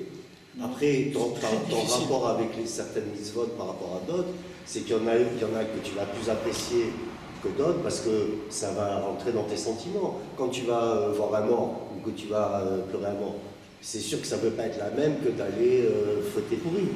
Tu comprends ce que je veux dire? Mais au fond, c'est très difficile. Donc tu vas avoir une autre relation à la mitzvah. Mais ça, tu ne peux pas dire que tu l'as choisi. Pourtant, tu fais les deux pareil. Voilà, tu dis, voilà, les deux, tu les fais pareil. Pourquoi? Parce que c'est une obligation pour toi. Tu ne comprends pas la mitzvah de pourri, mais tu ne comprends pas la mitzvah du deuil, en réalité. Mais c'est une habitude. Tu ne la comprends pas. Si demain on te demande d'expliquer, tu vas être là, tu vas dire, wow, parce qu'on m'a dit de faire comme ça, il faut que je fasse comme ça. Oui, mais ça devient vite une habitude. Ça devient vite une ambiance. Non, parce que c'est Minatora, tu dois faire, tu fais. Ton roi t'a dit, tu fais. Il n'y a même pas à discuter. Après, idéal. Naaseh Benishma. C'est vrai, le principe il est là. Il est là. Maintenant, si tu pourquoi on refais fait un des votes aujourd'hui sur les 613 qu'on a? Franchement, quel homme, à part un gadol, qui va pouvoir te dire, ne serait-ce que la moitié des mitzvot sur les 613, je sais pourquoi, je sais pas. Si, Shlomo Ameler, ça a été le seul qui a pu comprendre toutes les mitzvot sauf une. C'est bien la chose. Oui, mais encore une fois. Mais il faut être Shlomo Ameler. Oui. Qui aujourd'hui peut être Shlomo Ameler? Donc nous, on a ce rapport à la mitzvah. Moi c'est ce que je vois. Que en fait, on t'a dit de faire, tu dois faire. Voilà. Quand je vois que t'a dit tu fais, c'est tout. Après, c'est normal qu'après, t'en as que tu préfères par rapport à d'autres. Pourquoi? Parce qu'elles sont. Elles te rapprochent plus, tu es plus rapproché de ça. Il y en a d'autres que non. Toi, tu vas aimer une misa que d'autres, ils ne vont pas aimer. C'est vrai. Mais, comment dire, mais au fond, si tu regardes bien et tu t'analyses bien, tu verras que c'est très difficile. C'est vraiment très extrême d'arriver à faire une mitzvah parce qu'on te l'a ordonné. Ça existe presque jamais. C'est très rare. C'est un travail très difficile. Ça, c'est un vrai gadol. Un vrai gadol, c'est pas celui qui comprend la mitzvah. Un vrai gadol, c'est celui que même s'il comprend, il l'a fait parce qu'il est ordonné. Moi, je te demande. Ça, c'est un vrai gadol. Ouais. Non, attends, tu fais Shabbat. Tu fais Shabbat. Parce qu'on te l'a ordonné. En réalité, tu peux prendre le dimanche, tu peux prendre le lundi de repos. Mais en vérité, s'il n'y avait pas autour, tu fais samedi, s'il n'y avait pas autour du Shabbat, le confort, l'aspect familial, tu rigoles, c'est plein de contraintes, en réalité. Non. Comment non? Tu les vis pas comme une contrainte. Tu les vis pas comme une contrainte. Toutes ces contraintes-là, elles ont disparu avec le temps. Non, aujourd'hui, tout ce que l'homme il peut kiffer dans le matériel, tu ne peux pas le faire. Oui, mais ça c'est pour celui qui démarre. Mais celui qui démarre, il a une inspiration. Mais après qu'il ait démarré, moi c'est ça qui m'intéresse. Après que tu aies démarré et que tu es dedans, aujourd'hui c'est faux de dire que tu vis ça comme une contrainte. C'est pas vrai. Pourtant, tu n'as que des contraintes. Oui, pourtant, mais la vérité c'est quoi? C'est que mais tu ne vis pas comme ça, parce que tu le kiffes après différemment. Voilà. Donc ça veut dire quoi? Ça veut dire que tu as trouvé dans cette mitzvah quelque chose qui correspond à comment dire, à quelque chose à une perception qui t'est propre, qui t'est personnelle. D'accord? Ça ne veut pas dire que c'est interdit de le faire. On n'a pas dit ça. On n'a pas dit qu'il ne faut pas kiffer. On a dit que qu'il ne faut pas penser que c'est le kiff qui est la motivation de la mitzvah. Et tu verras qu'en vérité, si tu fais attention, c'est très difficile. C'est-à-dire qu'il faut avoir une conscience de chaque instant. C'est un combat de chaque instant pour sortir ouais, de notre interprétation de la mitzvah. Alors l'interprétation, c'est pas forcément ce que tu as compris. L'interprétation, c'est comment tu fais rentrer ça dans ton quotidien. Mais est-ce que c'est pas possible de se dire, bah, ça m'a été ordonnancé, mais par contre, je prends du plaisir à ça? Il n'y a pas de contradiction à ça. Mais sache que toi que c'est d'autant plus difficile de kiffer et de se dire ça. De dire, je kiffe, mais je le fais parce qu'on me l'a ordonné. La Gemara dit ça comme ça. Ouais, mais au départ, c'est ce qui se passe. Au départ, c'est ce qui se passe parce que tu as une inspiration. C'est vrai. Au départ, qu'est-ce que tu fais? Mais c'est pas le départ qui compte. Tu fais la c'est pas le mitzvah départ. parce qu'on te l'a ordonné. Après, quand tu commences à avancer dans ton étude, après tu commences à comprendre des trucs, c'est là où tu retrouves ton kiff. Oui, mais tu vois bien que c'est pas le départ qui compte. Tu vois bien, la preuve en est, c'est quoi? C'est que Hachem, il vient, il te prévient. Il te dit, quand il te donne la Torah, tu as vu le Sinaï, tu as vu tout. Tu l'as fait, Narasé Benishma. On fera, on comprendra. Mais il dit, attention, n'oubliez pas ce que vos yeux ont vu au Sinaï. N'oubliez pas votre engagement. Ça veut dire quoi? C'est-à-dire que le vrai problématique, c'est pas le moment où tu l'acceptes. La vraie problématique, c'est dans la continuité, dans le quotidien. Est-ce que dans le quotidien, une fois que tu es dedans, une fois que ça fait partie de ton héritage, une fois que ça fait partie de ta vie, une fois que ça fait partie de ton contexte, ouais, est-ce que tu es capable, sans arrêt, d'entendre, de revenir au Sinaï, de revenir au premier instant, de revenir à l'ordre divin? C'est ça la vraie difficulté. Le vrai travail, c'est celui-là. Le travail, c'est pas de commencer. Commencer, c'est pas un vrai C'est travail. la différence qu'il y a entre un religieux et un non-religieux. De quoi? De commencer? Non, tout le monde peut commencer aussi Dans le quotidien. Mais dans le quotidien, d'entendre l'ordre, d'entendre le tzivui, d'entendre le Sinaï. En vérité, si tu regardes bien, on va même aller plus loin, il n'y a pas de différence. Ouais, au fond, bien sûr qu'il y a une différence dans on va dire, dans l'aboutissement, mais dans l'aide que tu peux avoir, il y a une différence. Mais dans le fond, il n'y a pas de différence entre quelqu'un qui est dans un contexte de Torah, ouais, et qui fait la Torah parce que, voilà, c'est un contexte, et quelqu'un qui est dans un contexte qui n'est pas de Torah et qui fait sa vie parce qu'il est dans ce contexte-là. Il n'y a pas de différence entre les deux, aucune différence. La seule différence, elle est que celui qui est dans un contexte de Torah, il aura peut-être une chance, ouais, de se préserver et d'aboutir à quelque chose de meilleur. Mais en vérité, au fond, il n'y a pas de différence. Quelle différence ça fait? Toi, tu es là, tu es dans les mitzvot, mais tu vis tes mitzvot parce que c'est ton contexte de vie, c'est que là-bas que tu es né, c'est là-bas que tu vis. Ouais. Alors même si le type il a fait teshuva à 40 ans, mais au moins au bout de 20 ans, c'est là-bas qu'il vit, c'est là-bas il a ses repères, c'est là-bas que il s'est installé. Une fois qu'il s'est installé là-bas, c'est pas ça la Torah. La Torah c'est pas ça. La Torah c'est pas de s'installer dans une manière de vivre.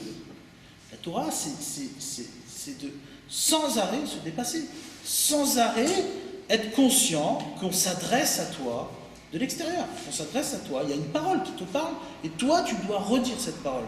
Maintenant si tu dis plus rien, ouais, et alors le type il fait des mitzvot, ok tu as fait des mitzvot, mais tu dis plus rien. Elles disent plus rien tes mitzvot, elles font plus rien. Ça sert à quoi? Ça sert à rien du tout. Donc c'est ça qu'il dit. Le renouveau, ouais, en vérité c'est sans arrêt entendre la mitzvah comme un repositionnement. Entendre que, qu'est-ce que j'ai pas compris dans cette mitzvah? Ou plutôt, est-ce que ce que j'ai compris c'est véritablement le sens de la mitzvah? Non, c'est jamais le sens de la mitzvah. C'est ça le propre de l'étude. Le propre de l'étude, c'est de se questionner sans arrêt sur la mitzvah, pour pouvoir sans arrêt être en mouvement dans la mitzvah. D'accord? Donc, on sait à quelle heure il est? 10h? 9h30. 9h10. D'accord?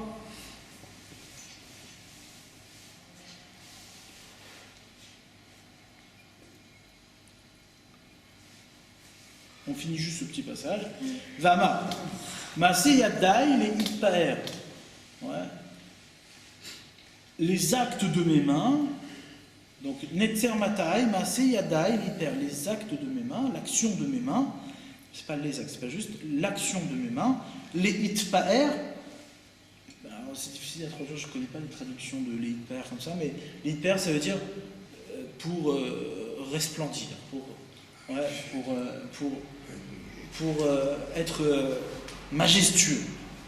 Klomar, c'est-à-dire Yefchar shelo yeh el Israël anitzrit ba'olam haba mipene ki em maaseh yadav yoter min haumot. Il est impossible que Israël, qui est éternel par définition, ne se retrouve pas dans le Olam Haba. Parce que c'est ça le propre, c'est ça le Olam Haba. Mipene qui aime Maaseh Yadav. Pourquoi? Parce qu'ils sont l'action de ses mains. À lui, Yoter Minaomot, plus que les autres nations.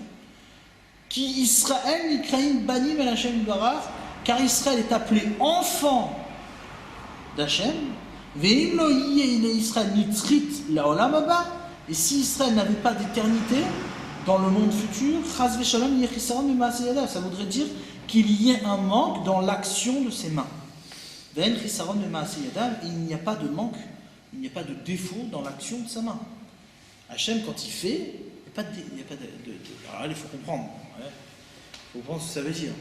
C'est-à-dire, ici, on parle de l'action, comme Israël. C'est-à-dire, cette action qui a fait Israël. On ne parle pas d'action en tant qu'homme ici. On n'est pas en train de dire. Bien sûr que toutes les créatures, même l'animal, même la fourmi est éternelle. Elle est éternelle. Sinon, cette définition-là, elle te porterait préjudice. Comment ça se fait que c'est la création de la main d'Hachem, et elle a un défaut, elle ne peut pas vivre éternellement? Bien sûr qu'elle est éternelle. Mais elle est éternelle comme une fourmi, c'est-à-dire comme l'idée, comme la parole qui est derrière cette fourmi. Mais là, ici, on te parle, Maaseh Yadav, ça veut dire l'action de ses mains comme Israël. C'est-à-dire la seule nation. C'est-à-dire la seule dimension d'une nation qui a été créée par les mains d'Akadosh Baruch Hu, c'est Israël. Les autres ont été créés comme hommes, ils n'ont pas été créés comme nation. D'accord? Il faut comprendre la différence ici. On n'est pas en train de dire, oui, ces hommes-là, oui, et ces hommes-là, non. C'est pas ça dont on parle. Ce dont on parle ici, c'est la définition d'Israël. La définition d'Israël a été créée par les mains d'Akadosh Baruch Hu. Et donc, forcément, la définition d'Israël est éternelle. D'accord? Je ne parle pas de la nation. Faites attention, quand on parle de nation, on ne parle pas de la nation de ce qu'on entend dans les journaux. On parle de la nation d'Israël, c'est-à-dire le Shem d'Israël, le nom d'Israël. Le privilège. Oui, mais c'est plus qu'un privilège. C'est la vie. C'est la vie. La vie, c'est Israël.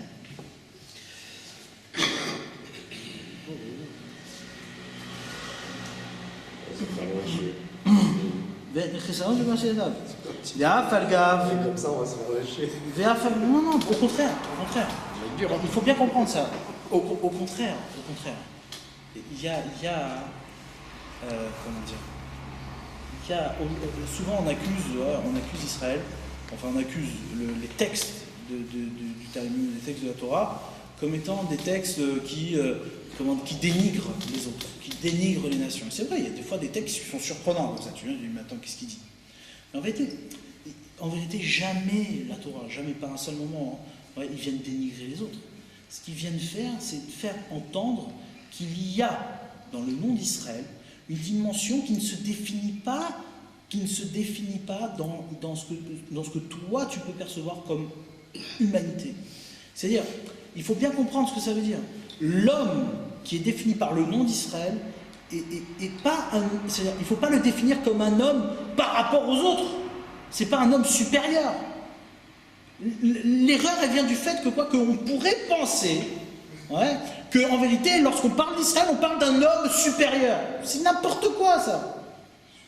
Il n'y a pas d'homme supérieur, ça ne veut rien dire. Il y a un homme qui se définit ailleurs. Il n'y a pas de supériorité, parce qu'il n'y a pas de comparaison.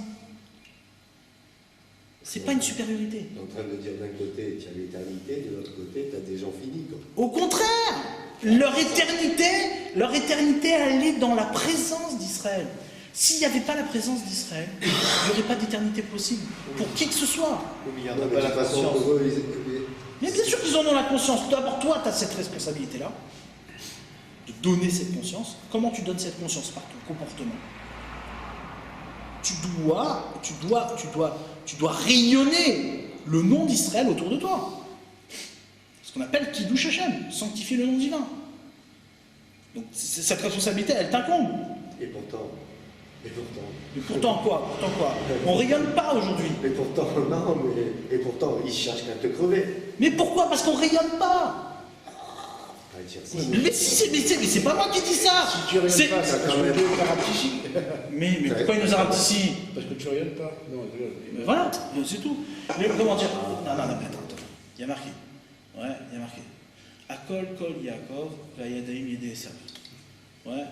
C'est la voix de Jacob et c'est les mains de Esav. Lorsque la voix de Jacob, elle résonne dans les Bate Midrash et dans les Bate Knesset, la main de Esav, elle est affaiblie. Elle ne peut pas dominer, elle ne peut rien faire. Par contre, lorsque la main de Esav, lorsque les voix de Jacob, elles ne résonnent pas dans les Bate Midrash, elles ne résonnent pas dans les Bate Knesset, alors la main de Esav, elle est plus forte. Tu veux des textes? Il y en a des centaines de textes, des centaines de références. Maintenant, nous, on vient, ouais, on dit non, plus jamais ça. Nous, on a été éduqués dans plus jamais ça. C'est-à-dire qu'on s'imagine qu'on peut s'affranchir ouais, du jugement divin. Ouais, on peut s'affranchir, plus jamais ça, les gars, c'est bon, on va gérer maintenant. Ouais.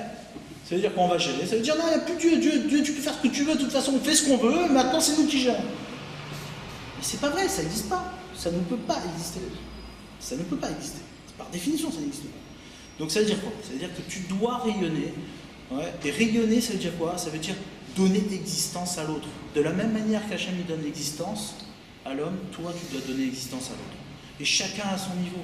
Parce que chacun est lié au nom d'Israël. Chacun de là où il est lié au nom d'Israël. Être délié du nom d'Israël, c'est ne pas exister. C'est ça qu'il dit. Quand tu dis que tout le monde a part au monde futur, tout Israël, mais aussi les nations ont part au monde futur. Parce qu'elles ont un lien avec Israël. Elles peuvent créer un lien avec Israël. De la même manière que toi, tu dois créer un lien avec la Torah, c'est un lien qui t'est imposé, les nations doivent créer un lien avec Israël. Il n'y a pas de différence au fond. Au fond, il n'y a pas de différence. La question, c'est de savoir quelle est ta responsabilité, c'est tout. On peut le définir comme quoi, Israël, c'est la volonté d'Akadosh. Yachar Kel, c'est tout droit vers Hachem. Israël, c'est celui qui représente, qui prend, qui vit malgré lui. Pourquoi il vit malgré lui la volonté d'Hachem. Pourquoi il appelle Israël? Pourquoi il ne fait pas volonté? Pourquoi Yachar Kel, ça veut dire droiture. Il est droit. Il est droit, comme on l'a défini, ça veut dire quoi? Continuer ce que Hachem. Pourquoi tu l'appelles Israël? Parce que c'est pas ta volonté, c'est la volonté d'Hachem. Donc Israël. Je peux comprendre ce que Dieu dit. Non. Je peux comprendre. Non. Tu peux le traduire à ton niveau, ouais, et donc référer toujours cette volonté qui te dépasse. Mais tu peux pas t'approprier. Ça peut être c'est la tienne. dans la tête des gens, il faut le comprendre. Mais bien sûr, mais de toute façon, il faut comprendre. Les gens, soit ils sont intelligents, soit ils sont bêtes. Mais attends, Oui, moi, ce que je veux dire. on ne peut pas non plus Non, tout cette. si. Non. L'intelligence, c'est pas forcément le QI. D'accord? L'intelligence, c'est l'honnêteté. L'honnêteté. Être honnête. Être en phase avec la réalité. À n'importe quel niveau d'intelligence, un homme, il a la responsabilité d'être en phase avec la réalité. Là où il se trouve, il doit être en phase avec la réalité. Il doit être honnête. Être honnête, c'est être capable d'entendre un minimum. Le minimum, c'est d'entendre que quoi? Et ça, c'est la base de tout.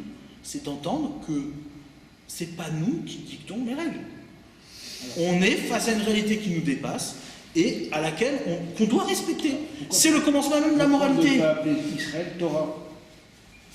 Parce que Torah, c'est un Non, enseignement. parce que Israël, il a dans notre esprit à nous, Israël, c'est une terre. D'abord, il faut qu'il y ait un nom divin pour Israël. Voilà.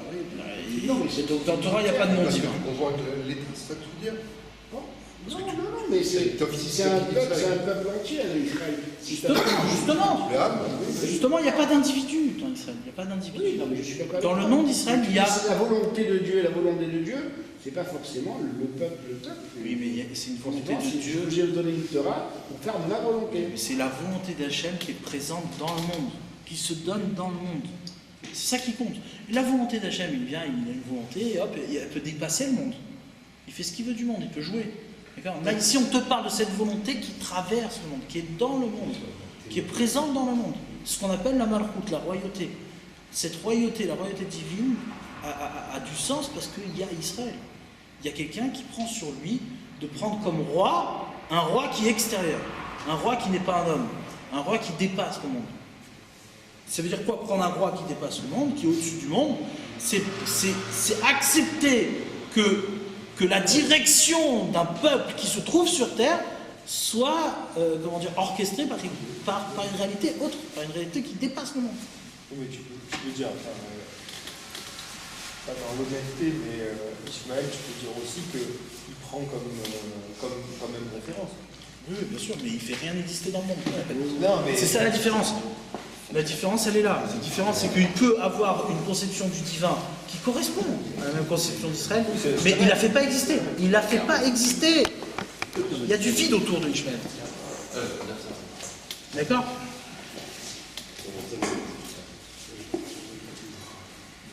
Ishmael, lui, il peut avoir une conception du divin qui est juste, mais il la fait pas exister dans le monde.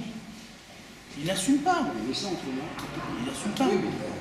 Il peut dire oui, il y a Dieu et c'est lui le Tout-Puissant, Allah. Il appelle Allah. Allah, ça veut dire au-dessus. Allah, ça veut dire. Ouais. Mais il ne la fait pas exister dans le monde. Il ne la fait pas exister dans le monde. Au contraire. Au contraire. Mais tu es en train de dire que finalement, Les amis, Shabbat Shalom. Entrez bien. tu rentres maintenant après.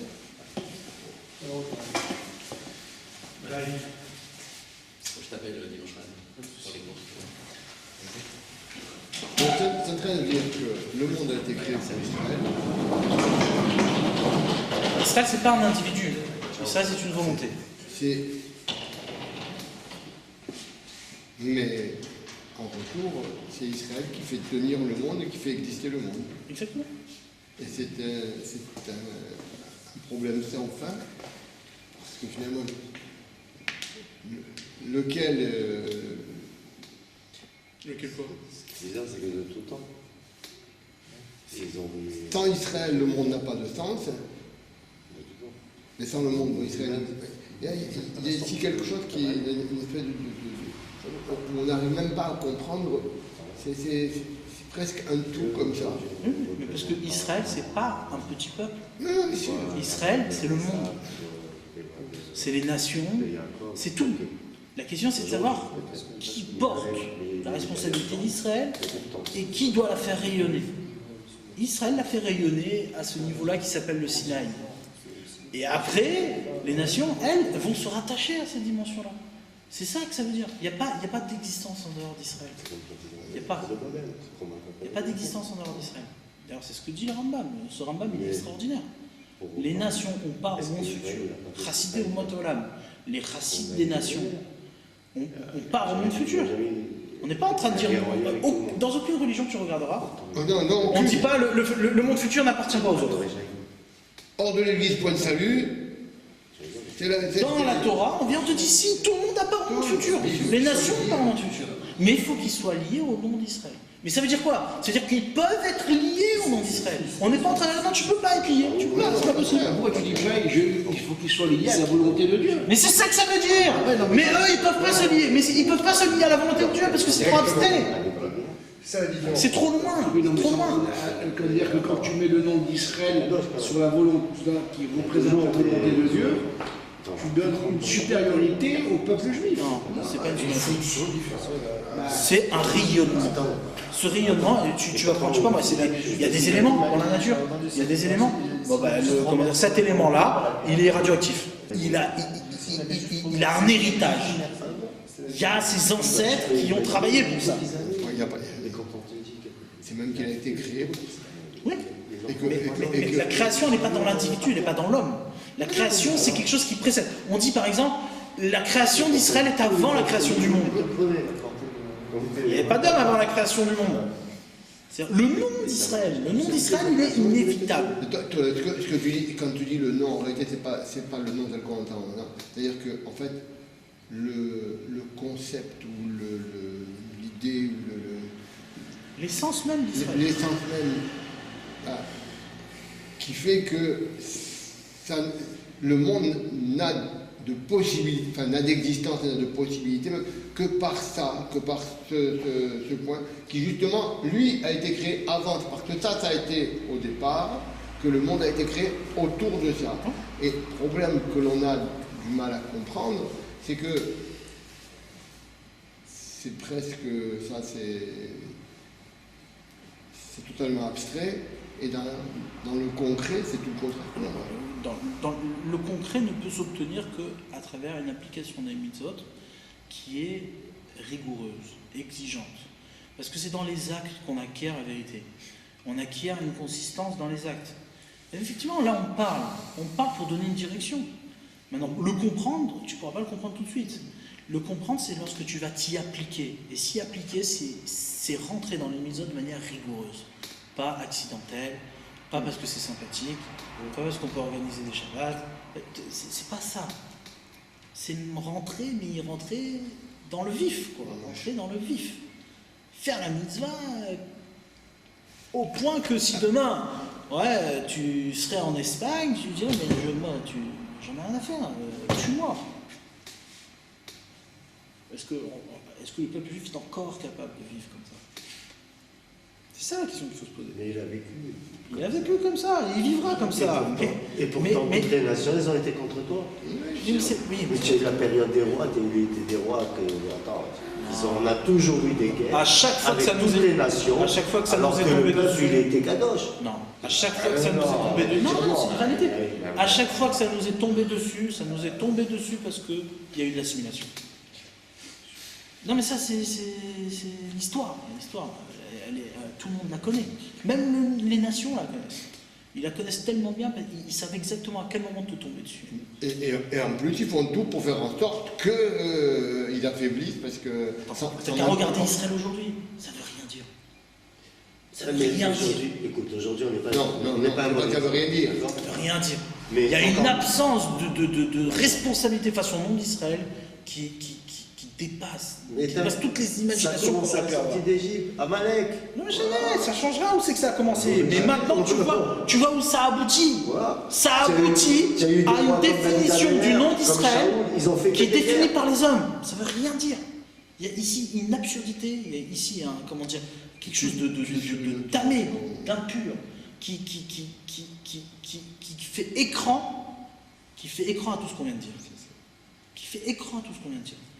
Aujourd'hui, tu peux être appelé Israël sans te référer à quoi que ce soit de la Torah. C'est nouveau, ça n'a jamais existé.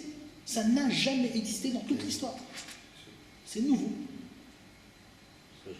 Oui, mais alors, s'ils font les 4 mitzvot, ils en vont au monde futur. Non.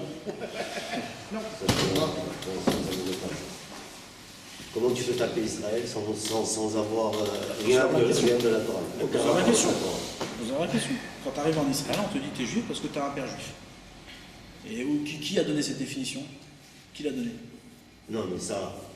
Mais qui l'a donné? Est-ce que pour autant tu t'appelles Israël? Non, mais eux, ils disent que tu t'appelles Israël. Non, eux, ils disent qu'ils vivent en Israël. Non, je te parle pas. C'est pas pareil. Ils te disent je suis israélien. Ils te disent pas je m'appelle Israël. Ils te disent je suis israélien. C'est ce qu'ils ont C'est pas le même inventé. discours. Ok, mais ça n'a jamais existé dans toute l'histoire. Oui, mais c'est parce que on a C'est vrai, tu as raison. une double Ça n'a jamais vision existé. du mot Israël. Voilà. C'est Comment tu as cette notion différente. La notion Fais-lui entendre ça. Il faut que tu ailles lui dire et qu'il entende. Est-ce qu'il le cherche? Non, mais Il n'entend pas. non seulement il n'entend pas, mais même s'il entendait, il ne veut pas. Voilà. Mais en plus de ça, il a la prétention de dire qu'il est plus juif que toi. Oui, non, Ça, c'est un autre discours. ils vivent là-bas Et que toi, tu ne la vois pas. Ça veut dire qu'ils te remettent dans le contexte où ils te disent, tiens, parce que qui nous reproche les Arabes? Attention, c'est filmé. Oui, c'est ça, et qui te reproche, c'est d'avoir trahi Dieu. Non, mais c'est ce qu'ils te reprochent. D'avoir trahi Moïse, d'avoir trahi les prophètes, d'avoir trahi Dieu, d'avoir trahi plein de choses. Ne pas avoir été à l'écoute de la parole. C'est clair. Il n'y a pas de rayonnement. S'il n'y a pas de rayonnement, il n'y a rien à voir. Et c'est pour ça qu'ils nous en veulent. On n'a pas écouté la parole de Dieu, alors que pour eux, Dieu, c'est de... Il ne faut pas non plus mettre... Non, mais c'est vrai, il y a du sens, hein, ça. Il y a du sens, mais c'est pas la seule raison. Il y a du sens. C'est Dany qui m'a raconté, il y a Dany, il m'a raconté qu'il avait rencontré des Africains, des Arabes, et les gens lui disent, comment c'est possible? Tu sais quoi? À l'école, ils apprennent que Moïse, c'est une légende. À l'école israélienne, Moïse, c'est une légende. C'est l'arabe qui c'est comme ça. Non, ils nous envoient la cause, ça. Ouais, comme tu dis, bah oui. Ils nous envoient. Oui, c'est une légende. On n'a pas remis dans leur contexte les choses, on n'a pas valorisé les Tu parles choses. de l'école laïque. L'école, oui, bien sûr, l'école qui a rentré. Oui, bien sûr. Non, mais c'est ce que je veux dire, ce qui était intéressant. L'arabe, il allait dans la même école et il disait, mais attends, mais qu'est-ce que c'est possible de dire un truc comme ça? Donc, c'est vrai que t'apprends la leçon, là.